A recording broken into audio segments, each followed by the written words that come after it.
Hi, everyone. My name is TJ Cremeans. I am a real estate investor in Kalamazoo, Michigan, which is Southwest Michigan. Uh, I hate doing this, but there in Michigan, I hate doing that though. I'm 34 years old, married to my wife, Kimber. We have two little boys who this is all about. It's leaving a legacy for those two. Kyson, who's 4, and Beckham, who is my tax break baby, born on New Year's Eve. So his birthday's coming up. He'll be 2 here in a couple days.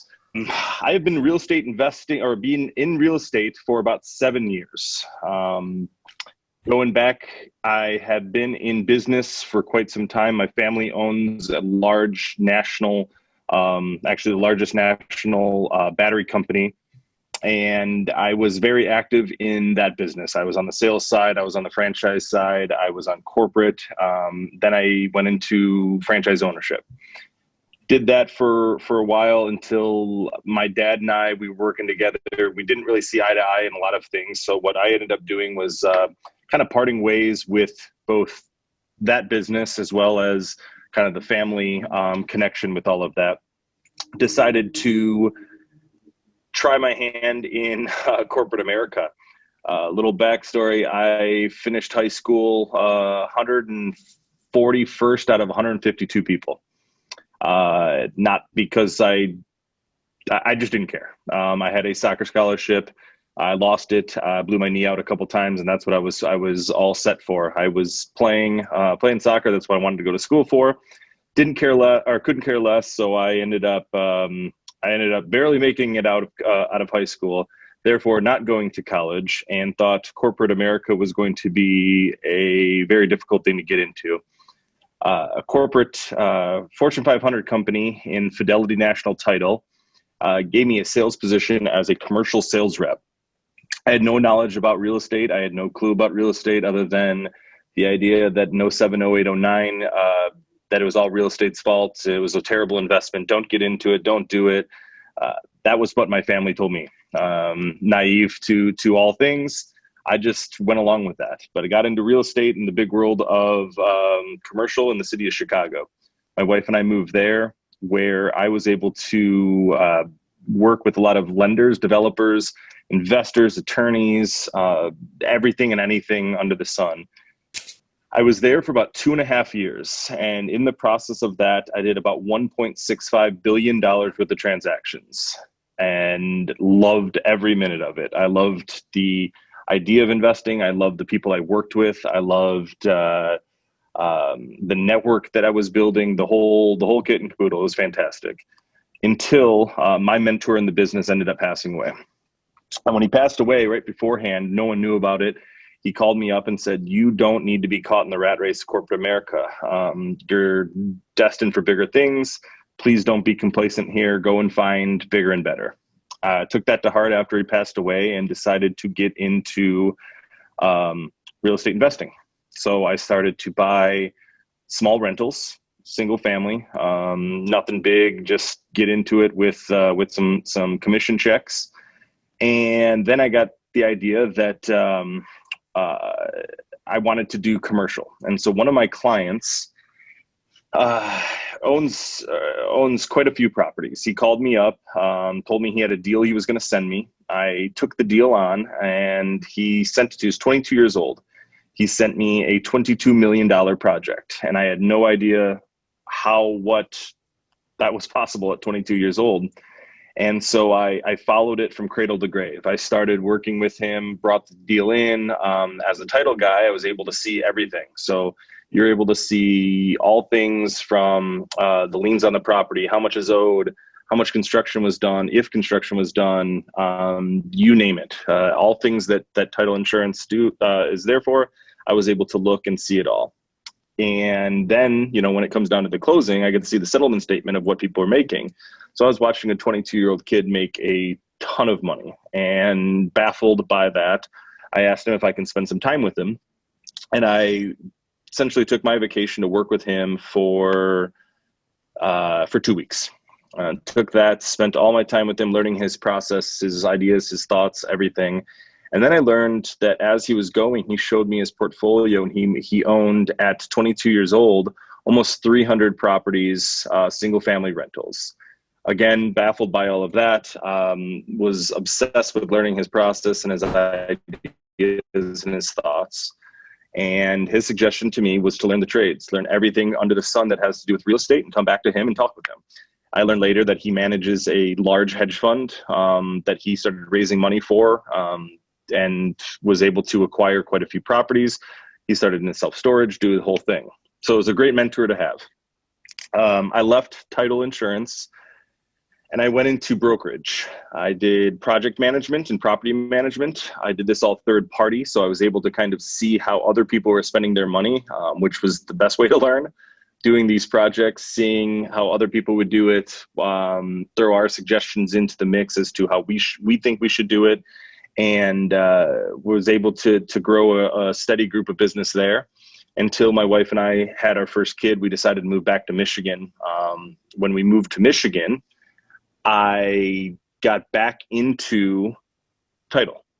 The idea for me was I was going to build a network similar to JJ, being able to build a network to be able to grow me personally, but to help other people on out, be able to provide a service, provide an opportunity for all parties, big or small, whatever it happens to be. I got into title and started to build that network on up again of investors, realtors, the whole 9 yards there. And it was up until about 2.5 years ago where I started to get heavy into investing. We'd started getting to flips.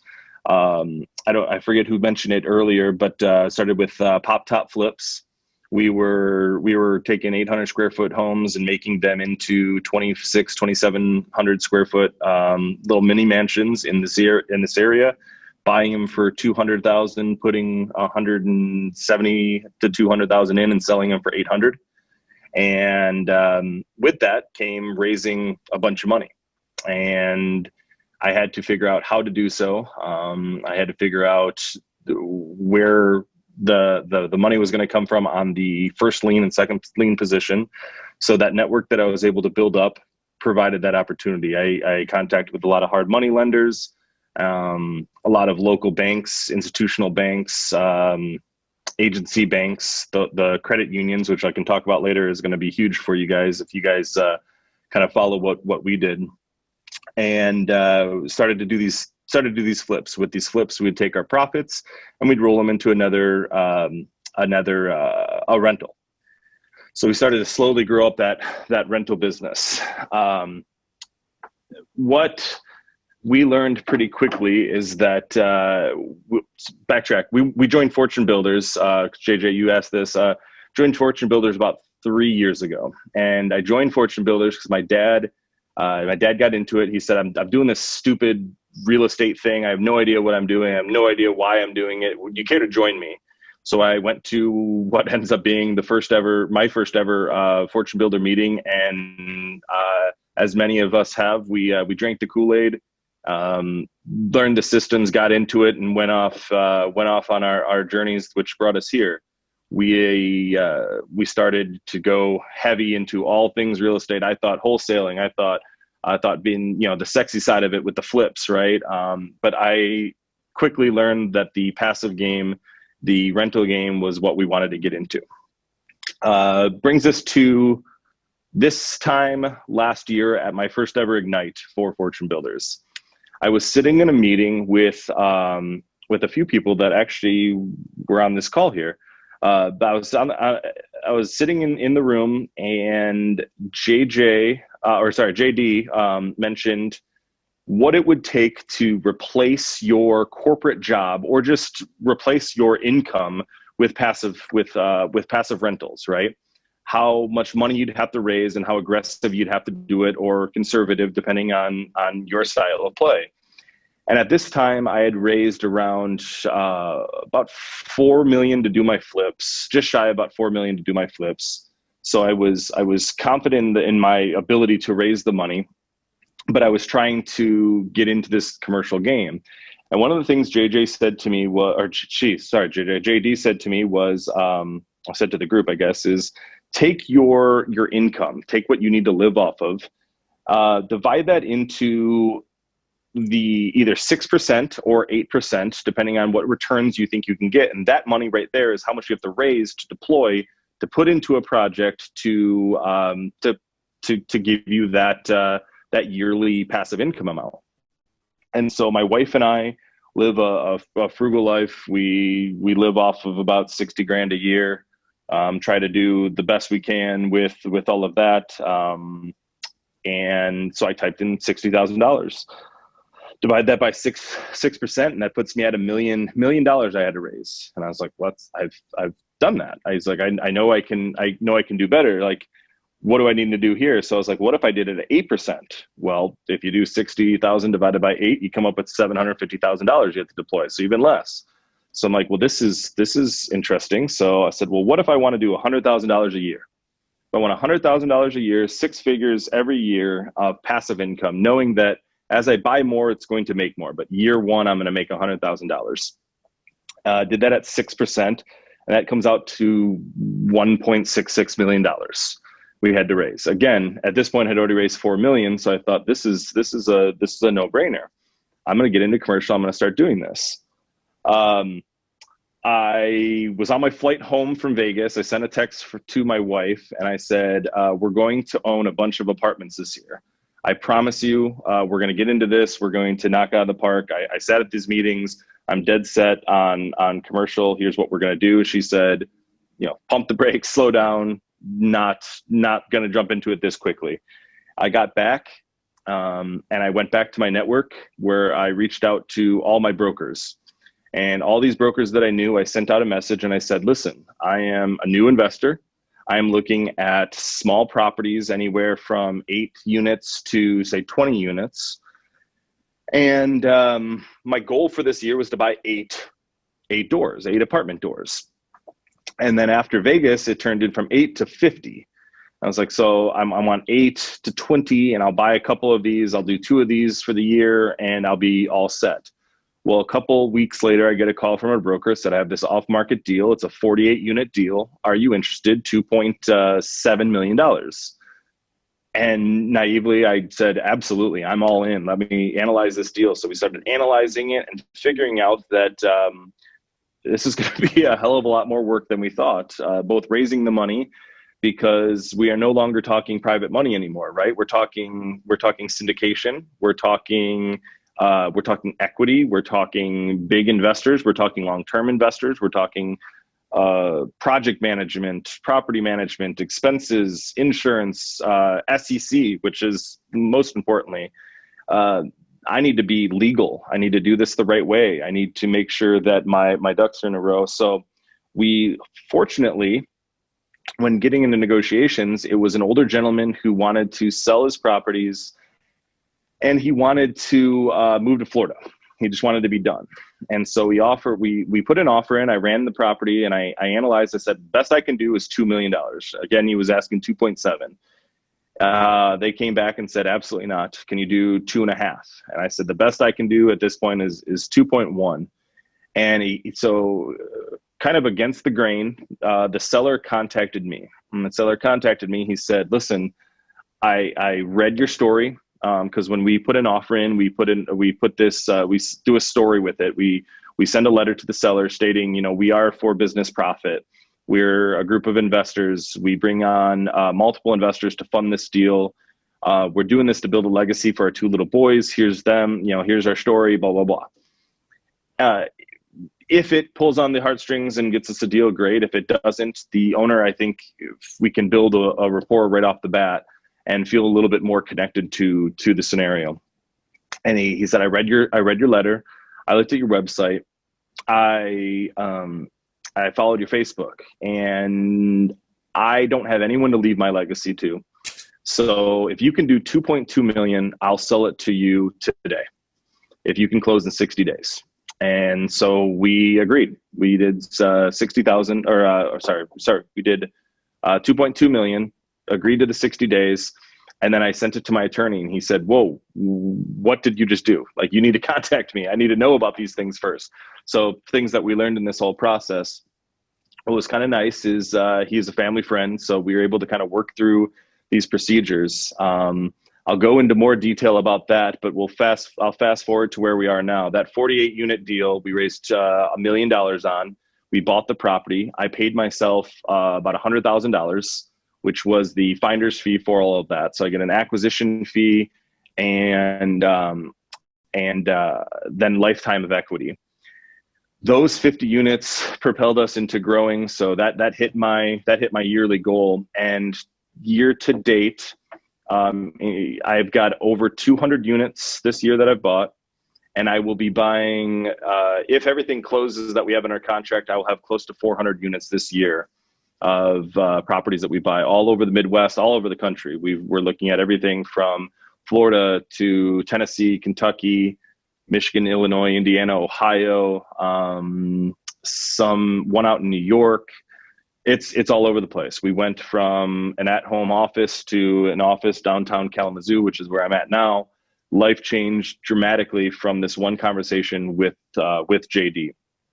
And we were able to build up an awesome group of individuals, our investors that we've kind of turned into family now. They have opened their pocketbooks up as well as, as their hearts to us. They've reached out when they see us on Facebook of things going on. We reach out to them. Happy birthday. It's built this awesome community, very similar to what JJ has done here, and been able to provide a fantastic opportunity for us to grow. But on the flip side, it also gives them an opportunity. And what I really wanted to kind of speak about today was most people, since we've got into this, most people are really concerned about getting into real estate. How do we do it? How do we get into commercial? How do we buy this property? We don't have money. We don't have cash, right? I want to make this incredibly clear. About 5 years ago, my wife and I had $12 in our bank account. Didn't have money. I was poor with budgeting. I was poor with planning. We had $12 in our bank account. And in the lessons that we learned from Fortune Builders and the network that we set up through Fortune Builders have given us this opportunity. So these things work. I think the first step you have to take is I see all the time people wanting to get in, but they're afraid to get in. So they tip that toe in, right? They've only barely get in and they're not committed. I have to stress this to you. You have to find your game plan, find what you're passionate about, find that love, find what you're going to do in real estate, whether it's single family rentals, multifamily rentals, wholesales, flips, you name it. And do it and jump in both feet, make it all work. Because when we did so, we went from owning about 12 apartments to, like I said, we could buy 400 this year. And our goal next year is to buy just under 1,000 units. And we're not going to do it with our money. We do it with our investors' money. We come in and we provide strong opportunities for all of them. So where and how we got to this point with regards to growing, a lot of you guys wanted to learn about how to raise this money and how to raise, or how to buy these properties. So a few things that we were able to do in the private money thing that I thought was important is get licensed. Go and be a real estate agent. Don't do it for other people. Do it for you. Do it for the knowledge, do it for the education, and do it for the networking. One of the main things you're going to get from being a real estate agent or a broker, depending on your state and your laws, is likely, if you go onto your local chapter association of realtors, you can't get their email addresses. You can go onto their individual pages and companies and pull it, and it's time consuming and the whole thing. But if you get into these associations, you have a full network Excel file of all these agents. All these agents are looking to sell properties. All these agents are looking for people to buy properties. So I was able to take that list and quickly build up a buyer's list. I wasn't having things sit on markets, right? I wasn't having people. I was selling properties before they even hit market. First off, I was providing an opportunity to them that even though I'm licensed, if they brought a buyer and a seller to the deal, or they found me a deal because they knew what we were doing, I gave them both sides of the commission. I stayed out of the mix. I let them be a dual agent in it because they were able to provide that service to me. I would not have been able to do that without that network list. One of the other things is we held pre-COVID, we held local meetings. And what I did is I picked about 10 to 15 people that I thought was going to benefit them. And what I did, very similar to JJ here, was my first 5 to 10 minutes was just an elevator pitch. Tell them who I am, what we do, how we do it, why we do it. At first, it was for me. At first, it was so that I could feel confident and comfortable doing all this. And then after that, it became for them. And what I mean for that is they started to see my confidence build. They started to see the traction I was getting. And then they quickly became potential investors for me. They became private money lenders for me. And that was able to grow this confidence for us that when we made an offer, we knew that immediately we're going to have people backing us for private money and be able to close these properties quickly, right? Then I went to family and friends, which is the first thing most people do. I think the problem with that is, what's the terminology? The borrower is a slave to the lender kind of thing. And I didn't like the idea of having the family and friends mix and feeling like everything I was doing was going to be judged by them. And, you went off and you went to another Cubs game or whatever it happened to be. I didn't want them to say, well, could you be paying me? So those are the last people. But when I did it, I made it very sweet for them. I offered them 15% interest. I offered them 20% interest. And I know that sounds high, and it is high. But what we did with that was we were able to take them, show them, hey, we're committed. We're going to do this. We did it the right way. And that 20% became 18, then 15, then 12, and then 10%. We're paying one of my private money lenders, I'm paying 8%. And it's my uncle. He's just confident now. We're able to connect and go from all of that. And then I pay referrals. Anybody and everybody that puts me in touch with an investor, every time that they do a deal. So say, JJ, you introduced me to Biz. Sorry, Biz, but you introduced me to Biz, and Biz invests in a deal with me. JJ, I'm going to pay you a referral, right? And I'm learning very quickly that being, that $1,000, that $1,500 doesn't make or break a deal, right? But it's going to keep JJ happy, and JJ might have a private money lender that he can help to deploy their capital. Because what we ran into was we didn't have enough deals, we didn't have opportunities, so our private money lenders were going elsewhere. So we were finding opportunities for other people's private money lenders to be able to pay us, and we'd pay them a referral. And then I promised to them I'd never solicit their business. I'd never go to Biz without talking to JJ. And because of that, we were able to build up sort of kind of a secondary private money lending market for us, where whenever we were short on whatever, I'd reach out to JJ and say, hey, is there any opportunity for us to collaborate? Maybe we can share some equity. Maybe I can bring you on as a partner on the deal. Maybe I can split 20% of the profits and you can bring your private money lender on over.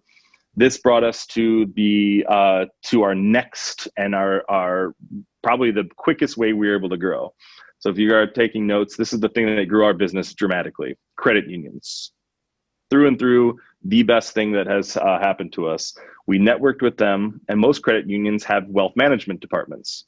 Those wealth management departments are looking to deploy their members' money to grow the credit union, right? So what we were able to do was we have a bank here called Arbor Credit Union. I bank with them personally. I bank with them business-wise.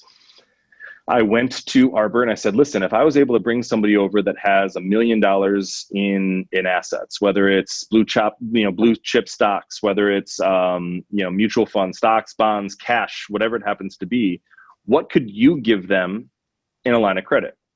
If I brought this over to you, not me, line of credit for them, a line of credit, what could you give them? And the majority of these credit unions, if you can prove that can bring the money over, that they are liquid or they do have these assets available, will provide some sort of line of credit to them, the investor. So we are able to get at worst about 50% loan to value, and at best about 80% loan to value. I was having someone bring over $1 million, and they were giving them about $600,000 of a line of credit based on all of that money. So we almost, we were able to leverage the credit union's money to build our deal. On top of that is we didn't have to pay them big money anymore. We didn't have to pay them 12%. We paid them 10% or 8% because they were borrowing this money at 3%, and it wasn't even their capital, right? They didn't have much risk in the game anymore. So we were able to kind of grow that opportunity. And then these credit unions started to reach out to us and say, hey, we've got these brokers that are trying to sell properties, or we've got these foreclosures that we need to get off our books, or whatever it happened to be. And we were able to either A, purchase, or B, wholesale them for them to our network that we were able to create here. And that created a lot of opportunities for us and for our growth. One of the other things was, as you're going, you're building up your network, right? Your attorneys, your CPAs, your title companies, and please get a title company that you like and that you can trust. You've got your trade workers, right? You've got your contractors, your general contractors, your all the trades, all the businesses, paint, carpet, the whole works. What we did was we started networking with the owners of those businesses. They're all business owners themselves. They all have a service that we are going to provide for them. And as we built up a relationship, we were able to get a little bit of discount on all these properties, or these deals on these projects, because they were trusting us. We were paying them quickly. Then we started to get them as investors. They were seeing these projects, and what we were doing is we were having them always deliver everything. We'd have them deliver to the properties and look at it and go, man, so we're on the carpet now. They're looking at this and like, so what did you do here? We'd walk them all through. These owners were actually becoming very interested in learning how to invest with us, for us, the whole works. So we took that and turned them into private money investors. We took about 4 of those that were interested in being a private money investor with us. We took a carpet guy, we took our paint guy, we took actually one of our general contractors who became a investor. He lowered his project cost to take equity on the deal, which I'll talk about in the next step. Is I'm a huge believer in that. I'm a huge fan in, if I need to give away a little bit of equity to get the project done, get the money in, whatever it happened to be, I do it. I do it because, one, I need to close, right? I have an obligation to the seller.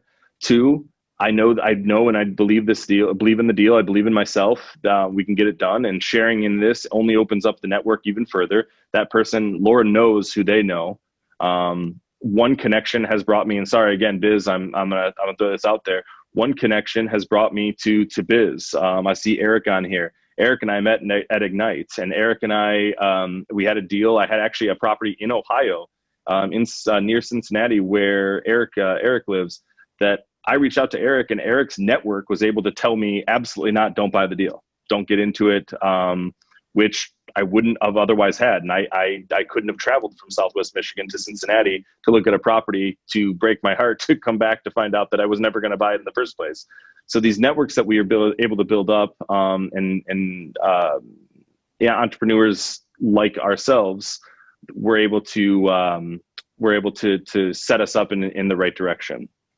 And then we get to the part of the shared equity. And this is the part that if any of you guys are interested in getting into multifamily and getting into syndication, I'm going to explain it as layman term as I can.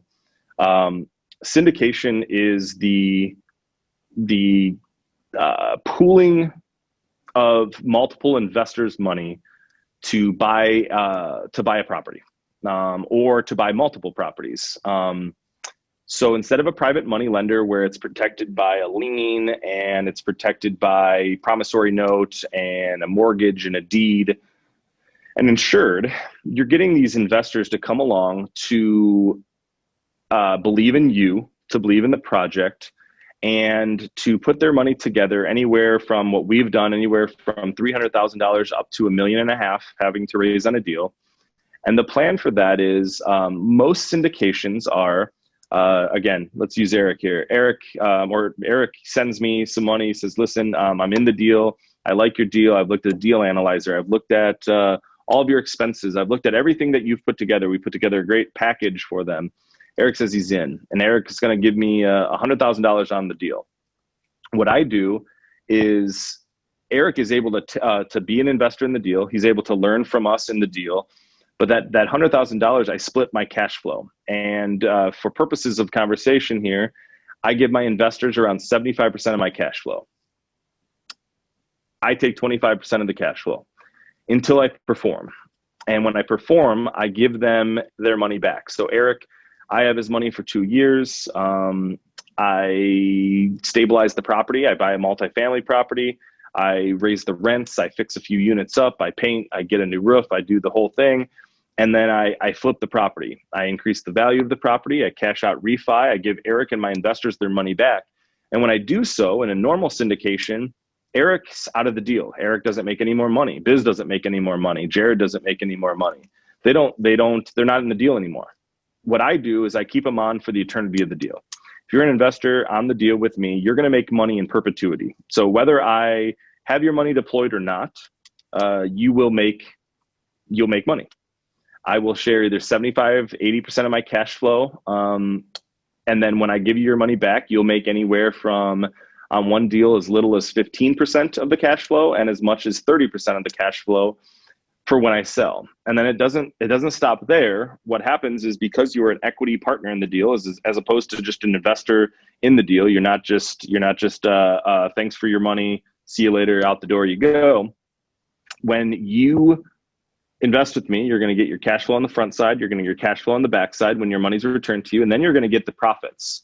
So if we raise $200,000 and Eric gives us $100K, Eric is going to get 50% of that investor pool, whether it is the 75% or the 25% on the back end, but he's also going to get a big check on the back end too, somewhere in the realm of around $100,000. And so we keep these investors on as partners throughout the whole entire thing. We have turned money down. We have told people that are not aligned in our thoughts and where we're going, that we couldn't do it. Quick story on that, and I told you I'd come back to this, is that 48 unit deal. We, in the middle of COVID, we were 14 days away from closing, and COVID hit through and through. States were shutting down, cities were shutting down, and I had just shy of about $400,000 worth of investors back out of the deal. I was already past my financial or my contingency for finance, so I couldn't back out of the deal without a penalty. My attorney told me to back out and told me to sign the letter. We'll just get rid of it. We'll pay him a fee to break the contract, and on we go. And I refused to do so. I put more money down. I told them, if you give me another 30 days, I will close this deal, but I'm going to pay you to get those 30 days. We paid. And on the Thursday we were closing, the Tuesday before, we were fully funded, and I turned away about $250,000, almost $300,000 worth of investors. So we knew that our systems were in place. We were doing the right thing. We were talking to the right people. We were growing our network. We believed in us. They believed in us, and we knew that we also had $300,000 for another deal if we could find it, which we did quickly. We turned that into that. We provide our investors anywhere right now. They're making anywhere from about 10% returns to upwards of about 16%. And they are getting paid quarterly. They get paid on that cash flow, and they continue to get paid until I give them all their money back. It's not a principal payment. It's essentially an interest payment. And these investors bring more investors, people with money, people with deals. Money finds good deals, right? And investors who are happy have other people that want to invest in deals. And so we were able to talk to those investors and explain to them, listen, we're going to grow, and we're going to try to grow pretty quick here. We have our systems in place, and if you trust us and believe in us, put us in touch with 3 people that you think are going to want to get involved with this. And that turned us in, and again, paying the referrals. Everybody that invested in the deal, I gave them $1,000. So I said, listen, you come to me, it's not going to make or break you, but I can guarantee you can spend $1,000 or put it away, do what you want to do with it. We were able to grow year to date. We have raised this year alone, just shy of about $5 million. and that money is deployed safely into cash flowing assets that are growing in value, growing in opportunity, that we have third-party managed, that we not only get paid on quarterly for cash flow, but essentially I get a check from my investors when I close as an acquisition fee to pay myself. So not for any other reason than to show that this is absolutely possible, going back to the 5 years ago, having $12 in my bank account. This year alone on acquisitions fees, I will make over $500,000 that I have taken and deployed into more real estate. Every time you buy a property, it's going to continue to grow your, your cash flow, right? So that $60,000 we needed to live off of has now turned into, we still stay at $60,000, but now our cash flow on the deals are above six figures. This was something that I did not at all think was possible, in the realm of possible, ever for me. This is all something that JD expressed at Ignite. This is all stuff that is incredibly doable with the right network, the right people. I did not get here on my own. We have investors, we have great mentors, we have banks, we have attorneys. We have a lot of people that are backing us that we definitely need to give credit to. And we continue to grow and continue to look to build opportunities for our investors. I'm trying not to get emotional here. I have never, since having my two boys, changed my whole outlook on life. For those of you who have kids, I'm sure you understand this too, but not having the best relationship with my dad and being able to look back and say, I can leave a legacy for these boys that they can be proud of, that I'm proud of, for Christ's sake, that is going to be able to help me give back and do things in the community that my wife and I have wanted to do for a while.